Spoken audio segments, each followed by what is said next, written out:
Welcome to the Rim Brake Rodeo. We hope this video helps. Hello everyone.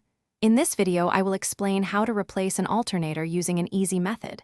Before we begin, safety is paramount. Always disconnect the negative battery cable first to prevent electrical shorts.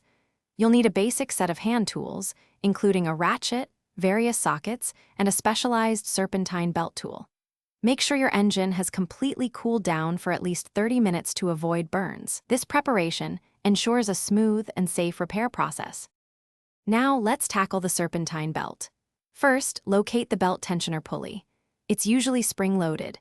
Using your serpentine belt tool, apply pressure to the tensioner to release the belt's tension. Once loose, carefully slip the belt off the alternator pulley. Next, disconnect the main power wire, typically secured by a 10mm or 13mm nut, and then unplug the smaller electrical connector. Remember to keep track of all hardware. With the belt and wires disconnected, it's time to remove the alternator itself. There are typically 2 or 3 mounting bolts holding it in place.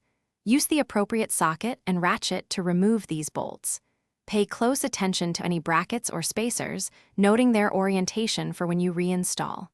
Once the bolts are out, carefully wiggle and maneuver the old alternator free from its mounting points. Before installing the new one, always compare it to the old unit to confirm they are identical. Installing the new alternator is essentially the reverse of removal. Carefully position the new alternator into its mounting bracket and secure it with the 2 or 3 mounting bolts. Ensure they are tightened to specification. Reconnect the main power wire and the electrical connector, making sure they are snug.